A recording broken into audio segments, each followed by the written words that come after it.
Oras 3 sa GYFM Pamaradyo Iloilo, 29 minutos na, nakiligan sa alas 10 ang aga, kamasagihapon nagapamati sa good morning, nagampamati kang nagatutang sa Good Morning Philippines, this time with Bombo Pauline Tiliara. Yes, and Bombo Ayan Gahete.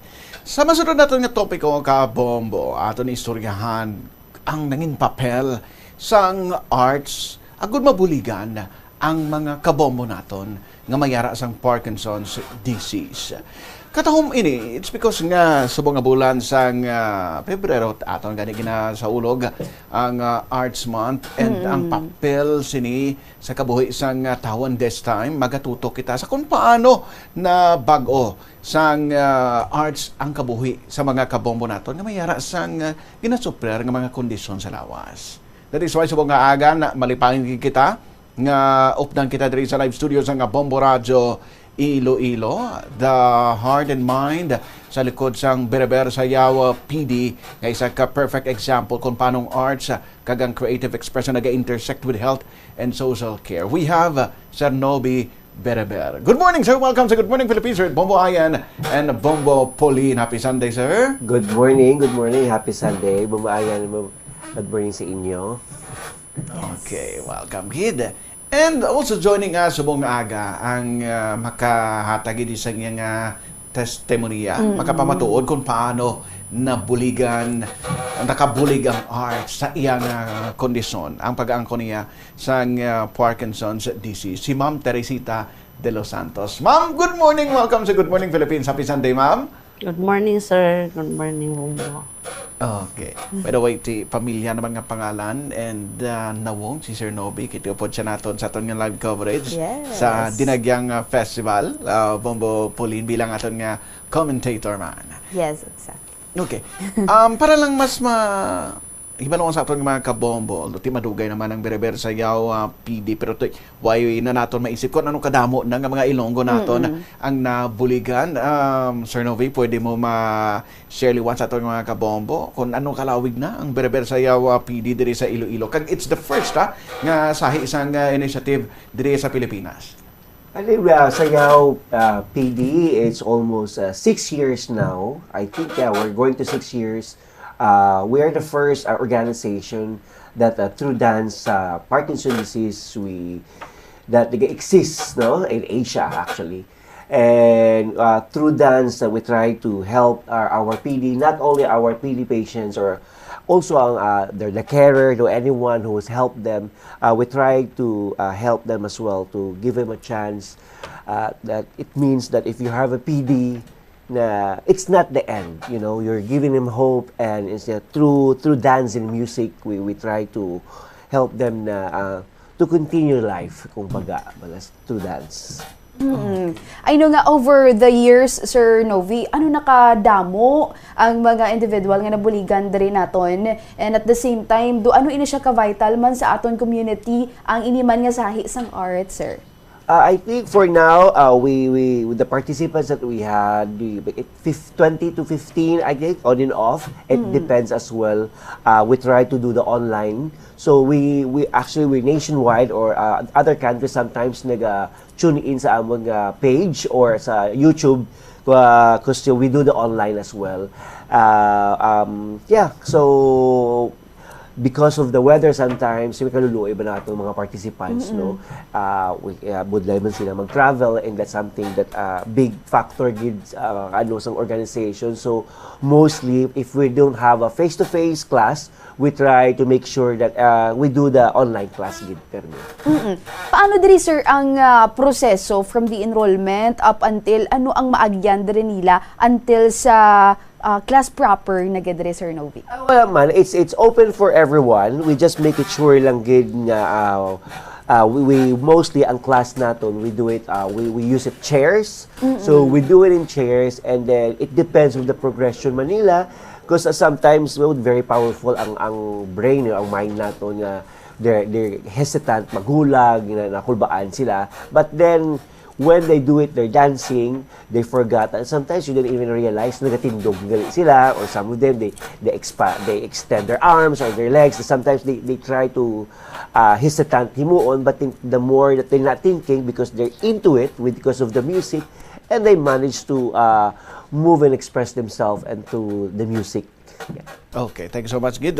Sir Novi, na daari ang makapamatuod sa kung paano nakabulig ang Bereber Sayaw PD kag ang arts sa pag-recover sa isa ka pasyente man nga nagsuperer sang Parkinson's disease. Si Ma'am Teresita de los Santos. Ma'am, pwede mo kami istoryahan kung paano sano ikaw na diagnose nga mayara sang Parkinson's disease? Basta mga 4 years ago na asa sa subong. Kung nga pag ano ko nga nanutaran ko nga nagakurog-kurog akong kamot. Ang ano nga kamot? Ang wala or ang tuo? Ang wala. Oo.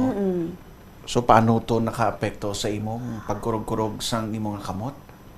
Kulbaan ako nga nag-amo ini ang sitwasyon ko nga nabudlayan. Tapos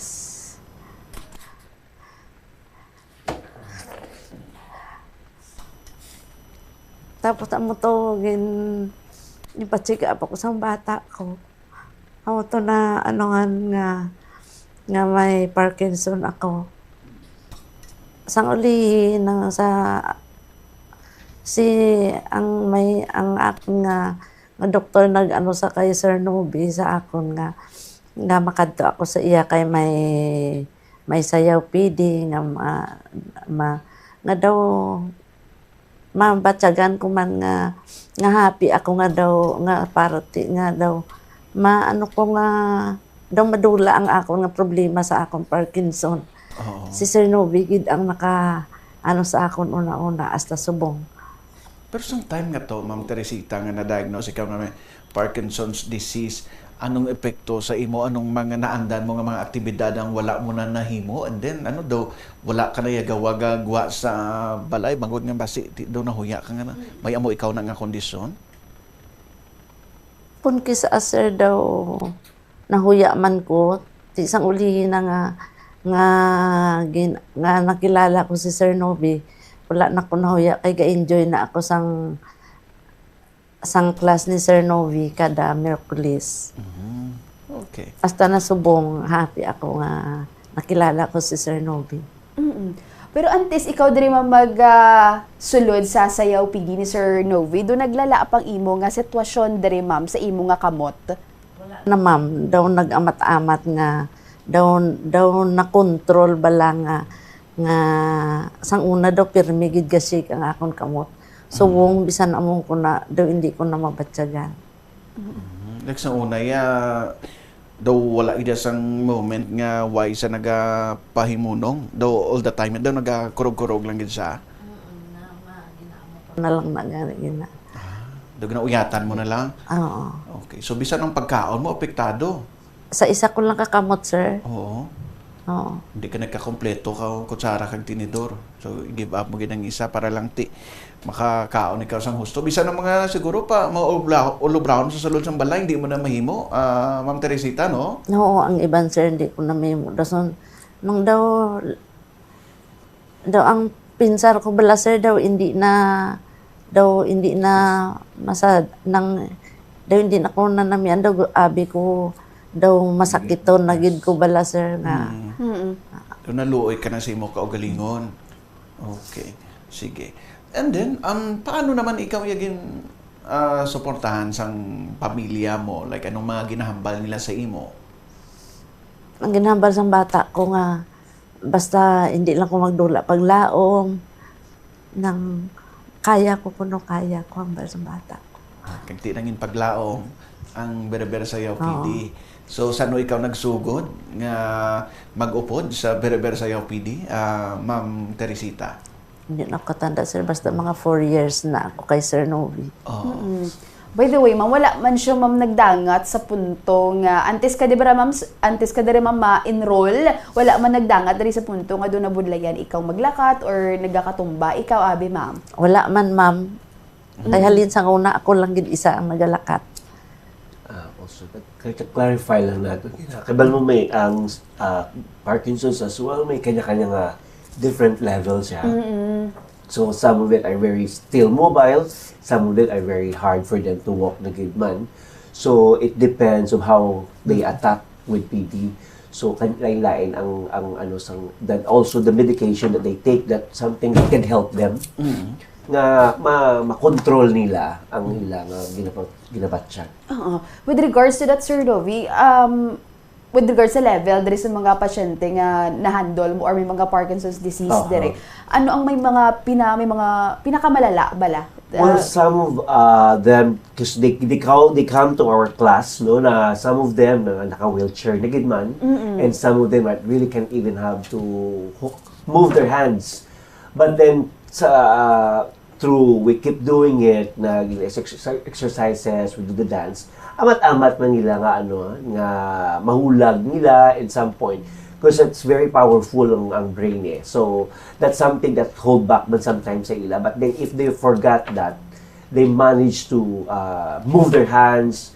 And, some of them, gid kilang lang, gid nga may mga upod sila nakadto sa classes namin.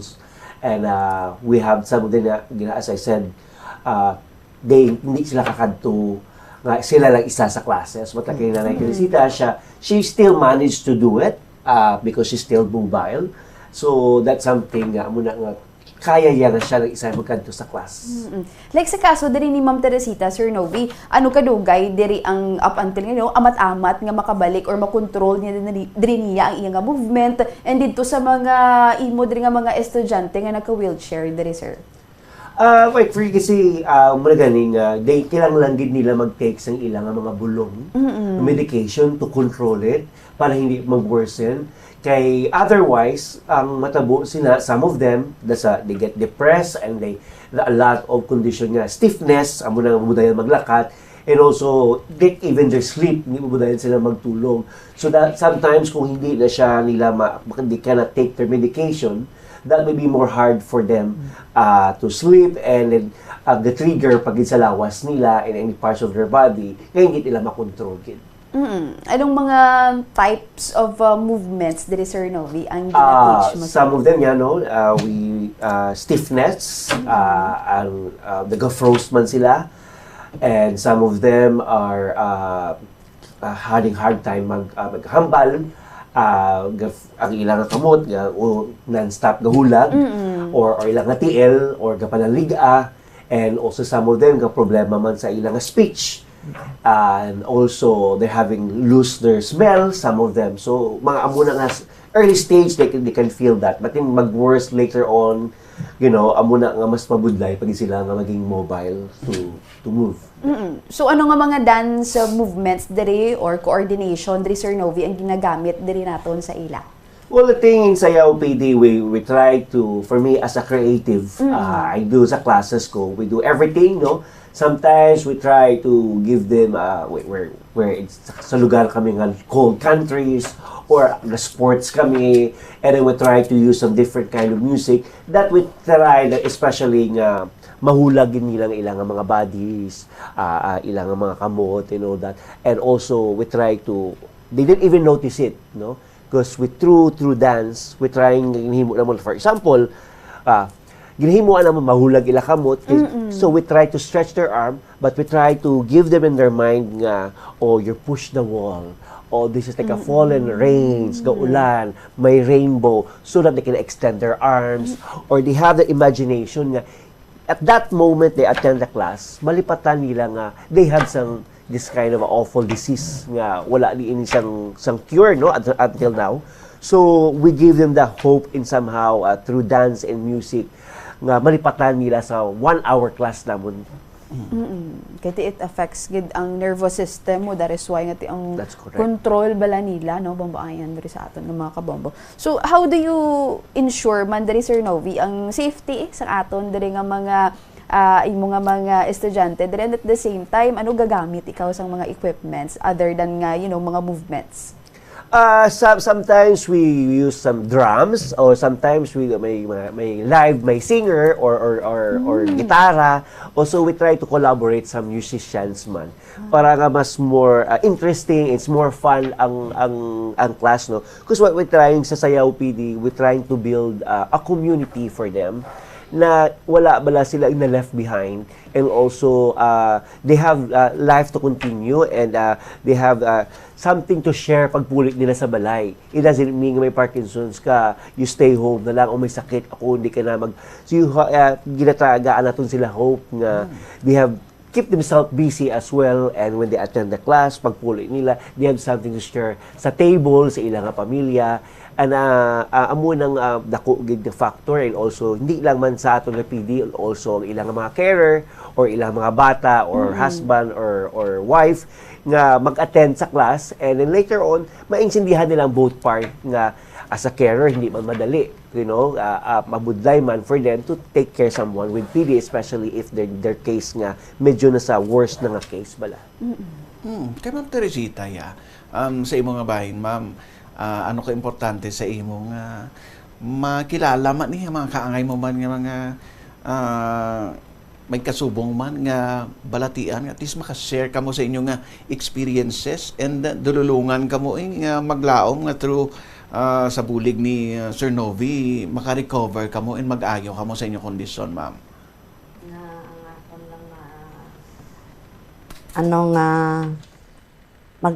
Magkadto sila sa Sayaw PD, kay wala man na sang bayad. Nga para makabuligid sa ila ang ginaubra namon dito sa studio ni Sir Novi. Sayaw PD, ma-enjoy nila ang ilang kaugalingon. Like sa isa ka semana, pila ka sessions ang ginakatuan mo gid, Ma'am Teresita? Isa, sir, kada Wednesday. Kada Wednesday. So, ang Wednesday ni amo naging pili mo nga adlaw, or kay gin-assign sa ni Sir Novi? Amo lang Wednesday gid. Amo lang schedule gid ni Sir Novi sa amon. Okay, subong nga daan si Sir Novi even Sunday. Medyo masako why day off? Why? Why did? Pero ma'am, paano ma'am naka-aside diri sa imo nga panghulag? Paano naka-apekto, Ma'am Teresita, sa imo nga moodo, sa imo nga mood diri, ma'am, ang amat-amat mo diri nga pagkadto sa klase kay Sir Novi, ma'am? Happy gid ko nga nakilala ko si Sir Novi sa Sayaw PD. Na daw wala nako may ginabatyag.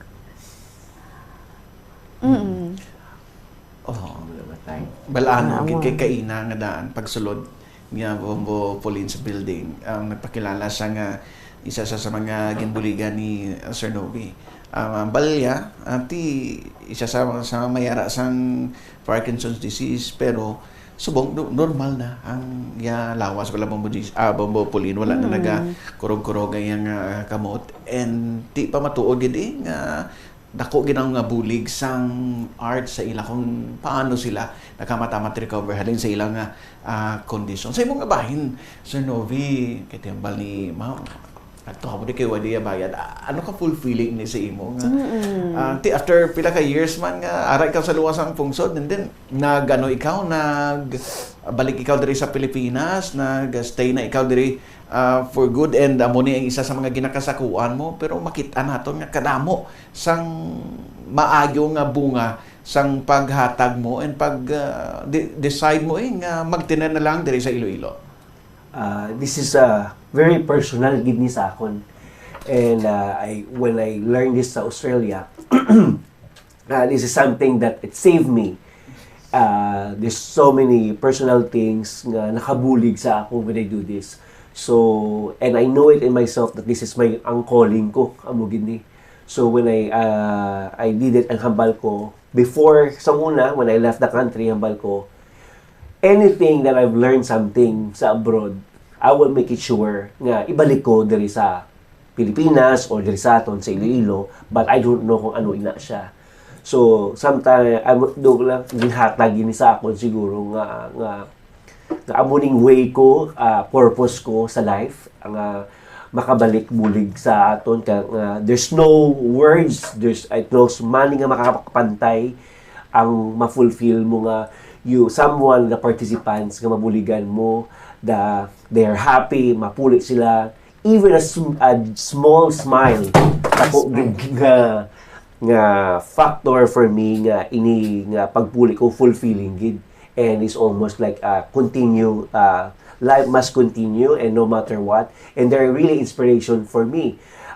Sometimes kita kalipat kita simple things, mga bagay, gareklamo kita, but then look at this, our PD, you know, every day in their life nag-struggle sila in how to live.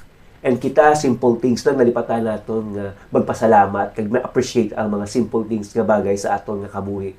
And amo na nga, I have to continue this, even is nag-ambal sa una, nag-ambal nga tao, I'm not getting any funds to anyone. I do it in my personal, and kung sometimes I try to ask help with other people or some mga good friends man, or we have some company to help us to spread awareness regarding about the Sayaw PD, no?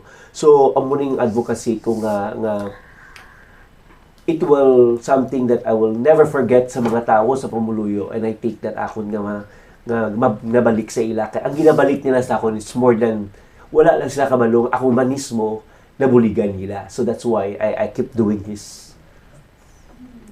Sir, you've mentioned man personally that it is fulfilling, no, sa imo diri nga bahin, pero sa pag-reflect naman diri sa imo nga mga students, sa mga undergo man diri sa Sayaw PD, paano mo ini sila motivate ini mga participants nga una pala nagkadto medyo may mga na-discourage bala ini sila. Sir, paano mo ini sila personally ma-motivate bilang sa pagtudlo diri sa ila, sir? I think this one thing for me in my own experience, and I just realized, no, if you are coming from a good place and halin sa heart mo ang ginihimo mo, it will relate para sa mga participants. They will come just because they know that you really wanted to help them. And sometimes there's no words, it's like a magic. Hindi ka kabalo kay, I don't know how I managed to capture them and keep coming back. And I think they will feel it that you're really sincere. And muna, in my part, mabudlay mangita teacher sa Sayaw PD nga magtudlo. Because hindi ni siya nga, it's not easy lang matudlo ka saot and you just do that. You have to, it's coming from a good place, from your heart, that you're really willing to help ang mga participants nga para sa ilani, para ginabuligan mo sila. And that's one reason nga they keep coming back. And ako mismo, hindi ko ma-explain in why. Because in the end, makadto sila, maano mo kami da. You know, but then, how will you manage to keep them coming back? And I think the secret, as I realize it, that because I really wanted to help and I'm coming from a good place, to improve and, to improve their life and the same thing with me. And I think that's one big factor. So far, sir, anong mga challenges nga na-face mo all throughout diri sa imo man nga journey sa pag-engage man diri sa imo nga mga students? I think the challenges, wala kasi no enough support. You have no enough support for the government. I just do it in my own pocket, everything I do. And, I managed before.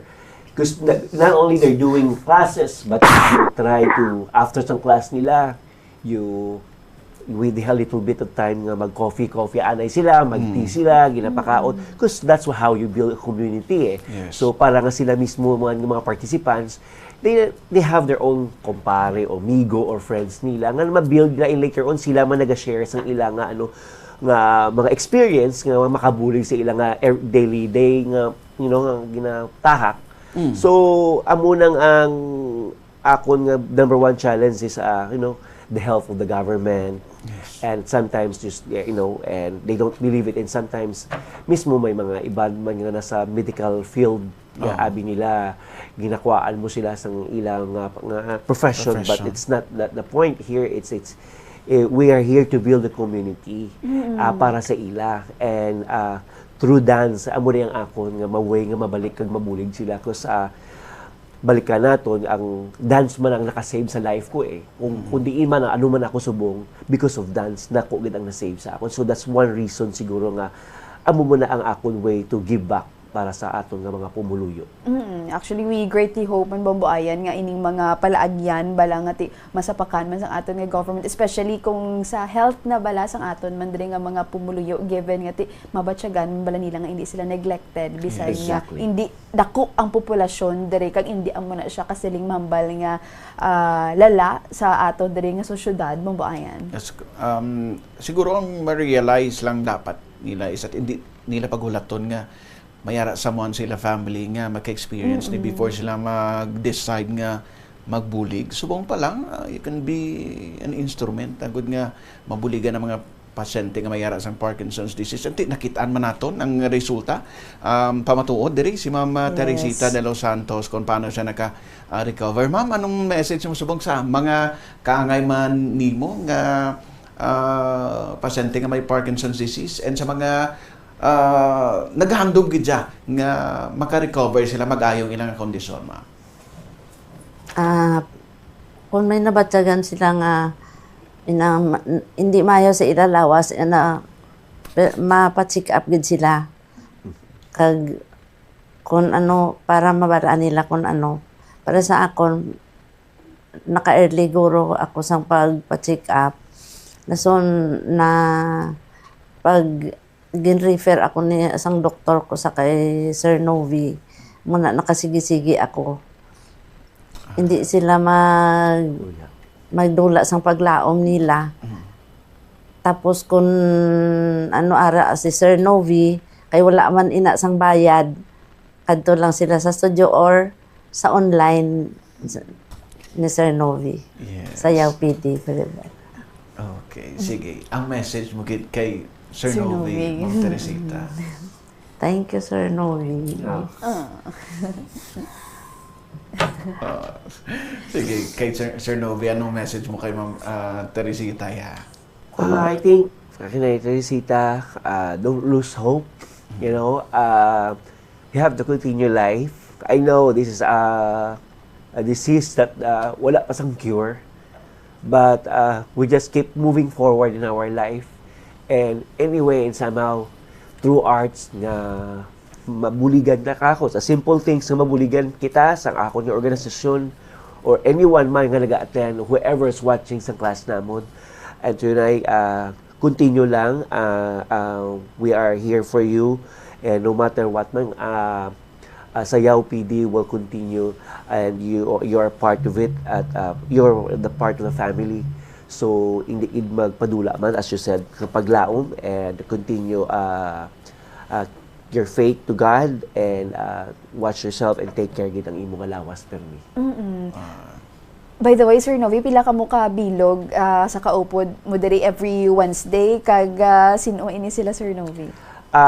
Mostly I have my teacher man, no, ako nga junior teacher nga gina-train duwa kami per me, like we alternate kami sang class or sometimes duwa kami sa class, so amo sina. Okay. So ang si Ma'am Teresita for sure balik na sa normal kay ti ang yaman dan mga activities kiti ang bal niya sana subong willy bantay sa mga apo sa Tigbawat. Pilang edad si mga apo, Ma'am Terry? Ang isa 4 years old, ang isa 5 months. Amo nang obra ko subong 163. Bantay bata.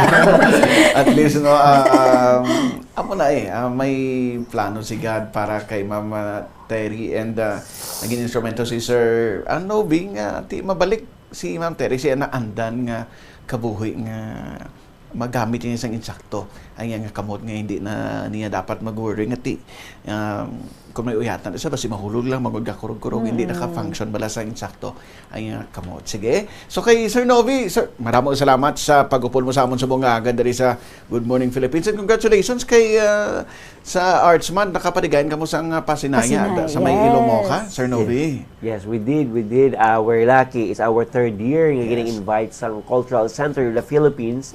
And we managed to share again our performance sa Ilomoca So we have may just to know everyone, may mga dancers man ako, mga scholars kung mga ginabuligan man, and I try to help them mga makapag-perform. So luckily they managed to perform na part sang Pasinaya sa Cultural Center of the Philippines nga muna ang Berber Dance Theater company nga ginabuild ko para sa mga dancers man ng mga Ilonggo nga who willing and wanted to, in their future to become a professional. Okay. And kay Ma'am Teresita man, Ma'am, thank you so much, Gid, sa pagbilin mo na isa mo nga mga apo para maka-upload ka sa among dito sa studio sa Bombo Radio. Thank you, Ma'am. Thank you, Bumbo Ayan, and thank you, Bumbo Pulin. Sige. So, nagyapit ka, Bombo, ang isa ka matahong nga istorya kung paano nakabulig ang arts sa mga kabombo natin nga magyara sa Parkinson's disease. Arts with a heart, Bombo Pulin, through Sir Novi Berber, Sayaw, PD.